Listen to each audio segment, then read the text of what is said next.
Every single website needs a navigation, and in today's tutorial I'll show you how to build a simple and responsive navigation in Next.js with Tailwind. I hope you enjoy this tutorial, and without further ado, let me show you a quick demo of what we'll be building.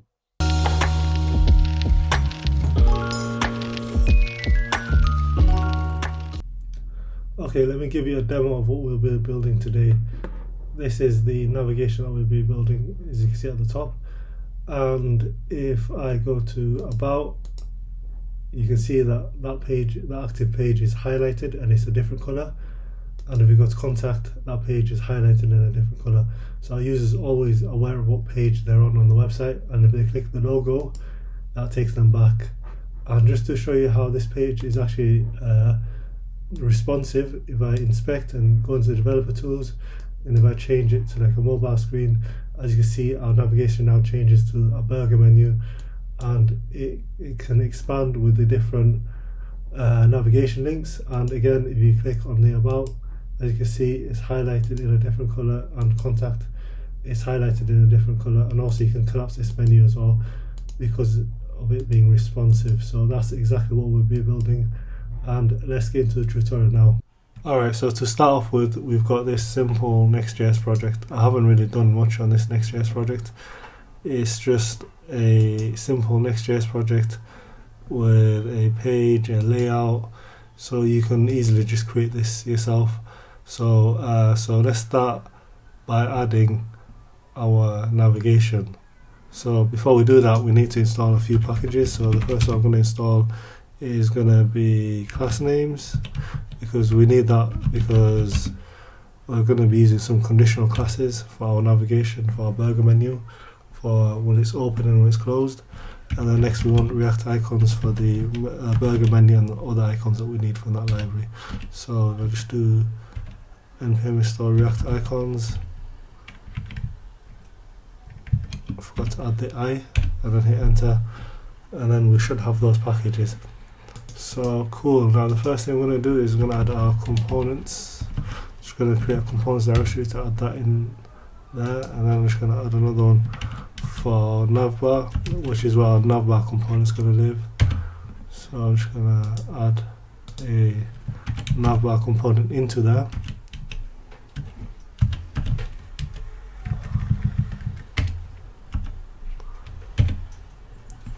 And then we have our navbar component.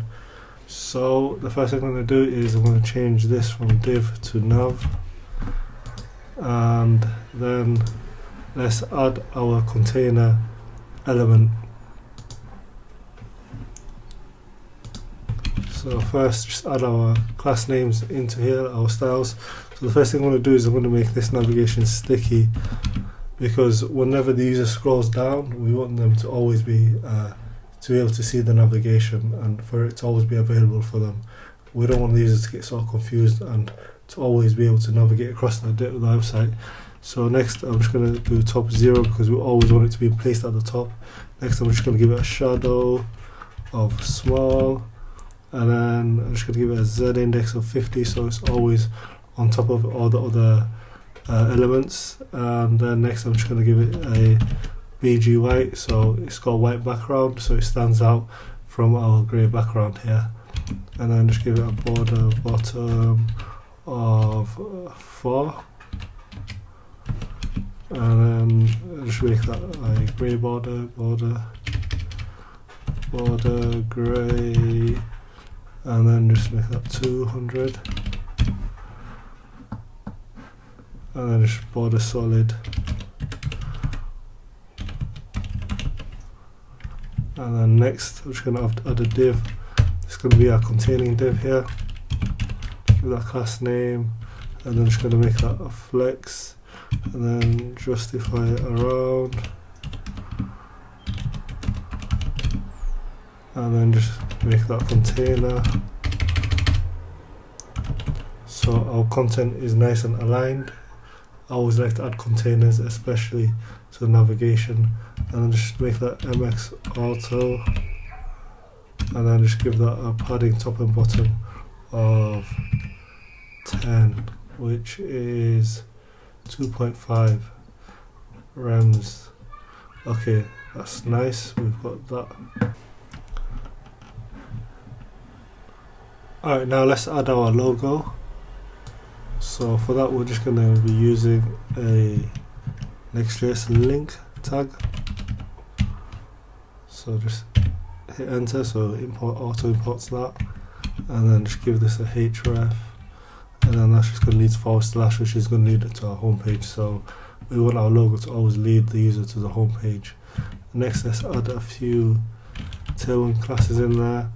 So first class is going to be text XL, so we want to make our text as large as possible. Next class we're going to make top and bottom margins auto, so it's nice and centered, and then just give that a color. Just going to give it text slate 900, and then after that we're just going to make it bold because we want our logo to stand out. But you can feel free to just use like a logo that you have, an image logo. But I'm just going to use the text logo here. So coding with Zach. Alright. And let's actually bring in our navigation. So if we go to the layouts component, I'm just going to bring it here just before our container and just in our body. So just bring that in here, Navbar, and then if I save that now, you should see our navigation now appearing at the top of our page, which is where we want it. And if we start scrolling, you can see it always sticks to the top of the page, which is what we want, because we want the user to be able to navigate to wherever they want on the page, and to always have the navigation available and insight. Alright, now what we want to do is we want to add our burger menu. So for this will be for mobile. So just so we get that to appear, we're going to use the mobile view, because we want that to only appear on like mobile screens or viewports that are smaller, i.e. mobile. So the first thing we're going to do is going to add some state. So const Navbar open,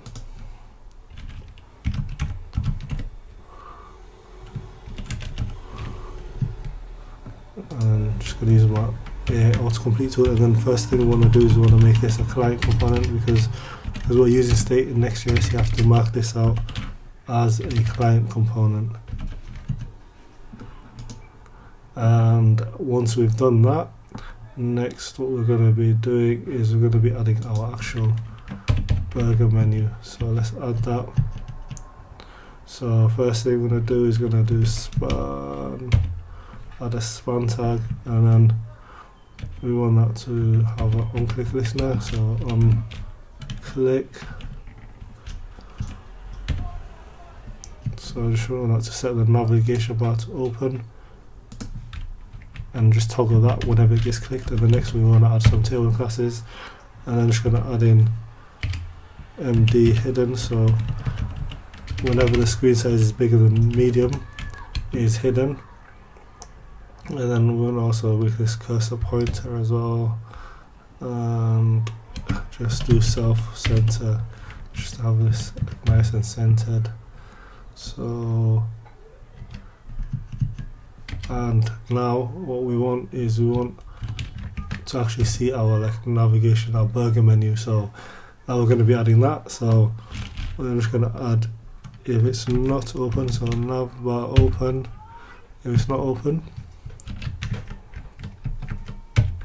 so if it's not open, then we want to see the burger menu. So let's add the burger menu. So for this we're just going to be using the React icon of RX menu. So just add that, and then add the class name to it, and just make sure you import that.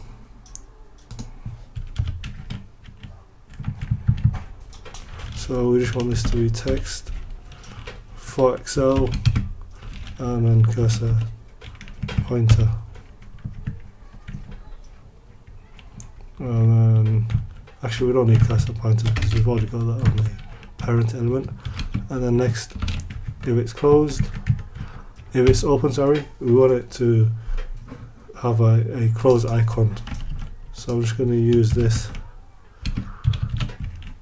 close icon here from React Icons, and then I'm just going to add in class name,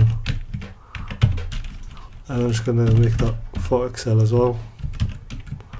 Save that, and now you can see we have our burger icon, and if you click open and close, as you can see the icon changes. So perfect.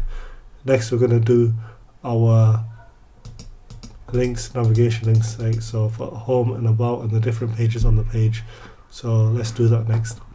Okay, so now we're going to be adding our navigation links. So I'll just create some space here. So we're going to be adding an unordered list element,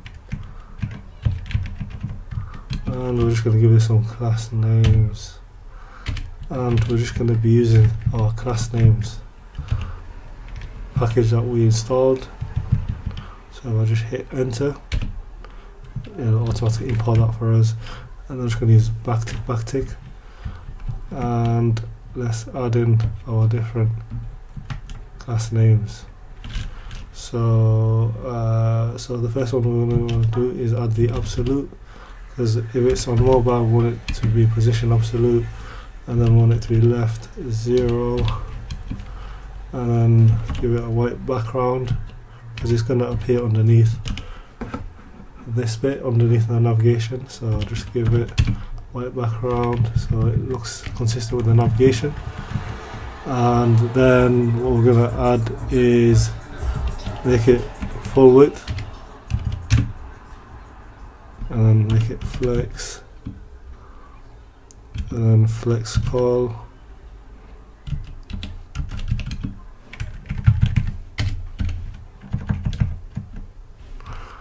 and then item center. Oops.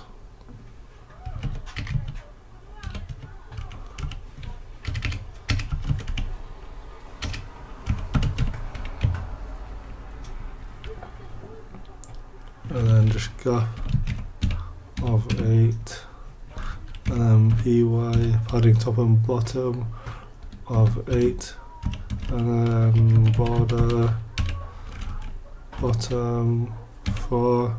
So we're going to make it the same border bottom as the navigation, because it's going to stick out the bottom of the navigation on mobile. So let's just copy and paste that from there. And what else do we need? And just make it static on larger screens. So next, let's go into the larger screens. So the first thing I'm going to do is going to make it flex row, because we want it to be next to each other in a row on larger screens. And then next we're just going to do justify end, because we want them to be at the end of the actual navigation menu. Justify end, and then we're going to do flex wrap, and we're going to give it a max width, radio max width, and just make that 32 rems.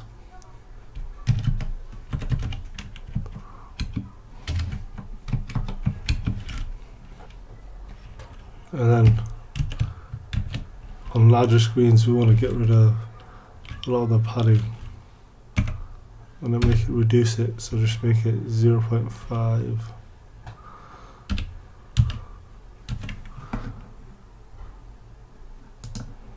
Okay, and then once that's done, next we're going to add our conditional stuff, because we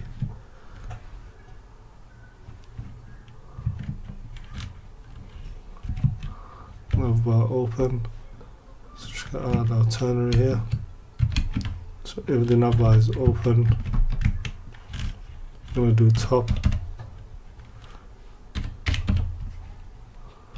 116 pixels, not around there like that. And then the next one is going to be top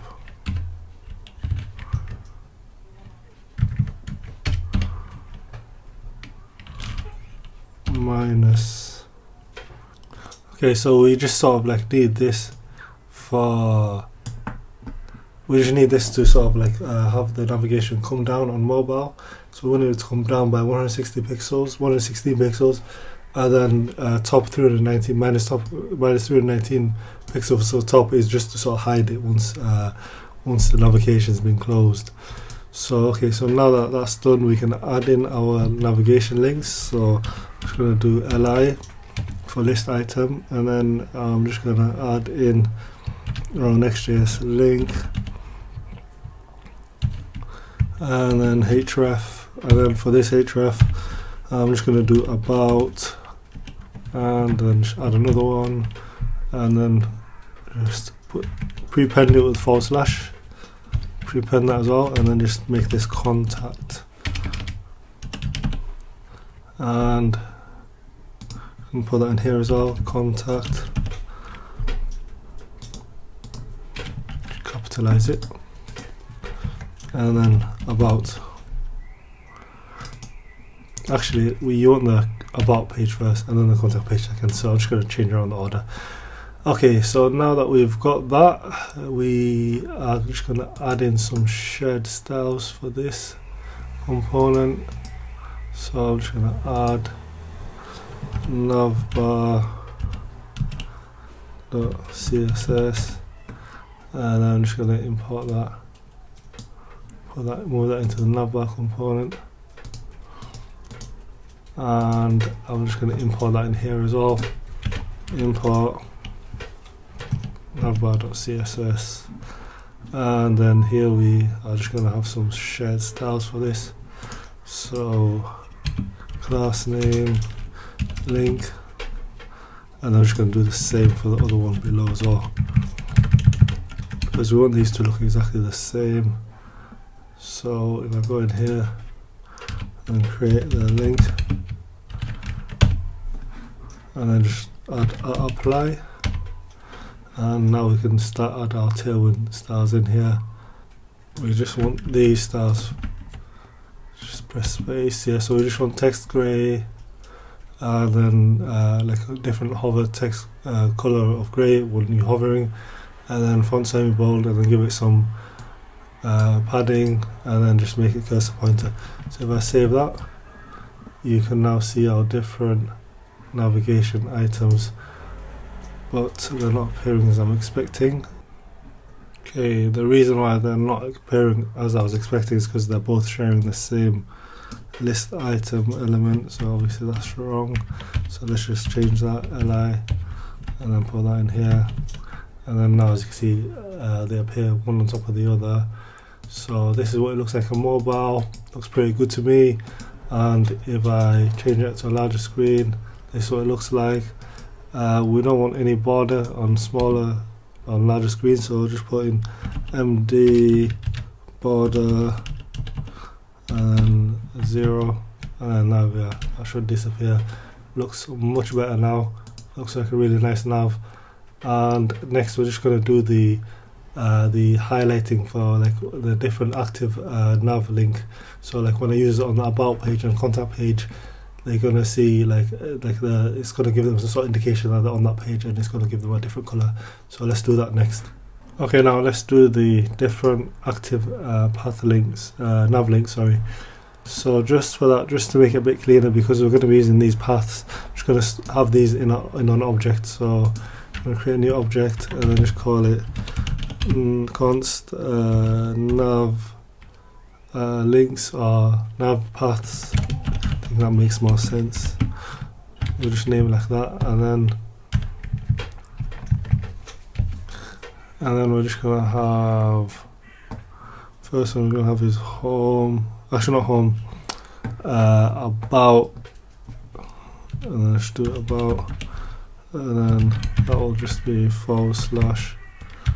about, and then next we're just going to do the same for contact, and so that makes it a lot cleaner. So now if we go here, we can say nav paths and then dot about, and then nav paths dot contact. So this just makes it a lot cleaner. So when we moving forward, we can just change it from one place and just keep it updated in one place rather than having to change it in a lot of different places. So, and we're going to be using that as well soon. So for the active nav, so let's just do const path name, and then we're going to be using this use path names to get the current path that these is on. So we're going to get that from Next navigation. And so alright, cool. Now that we've added our different routes, our home and about, what we want to highlight the section that the user is on, what page that the user is on. So we want to somehow visually represent that. So in order to do that, let's just go into our class, and then the first thing we're going to do is we're going to add our class names. So we're just going to wrap this around our class names. Alright, and then next what we want to add our variable class. So for this one we want that to be text blue. We want to highlight this and just make it look blue whenever the text blue whenever the user's on that sort of page. So to do that, I'm just going to do path name, and then whenever that's equal to our path. So I'm going to do nav paths, and then I'm just going to say dot about for that one, and we're just going to do the same for the other one below. Just change that around and just change this to contact. So if I save that, now what you can see is if I just close the developer, okay, so now you can see whenever we sort of navigating around into our different pages, we can see that we've got some sort of visual cue for what page we're in. So as you can see now, when we're in the about page, we can see that the about navigation item is being highlighted, and we're going to the contact page, we can see that one being highlighted. Okay, so I hope that you like this tutorial. Please do make sure to like it, subscribe, and comment below if you have any issues or anything else. Thank you very much. Bye.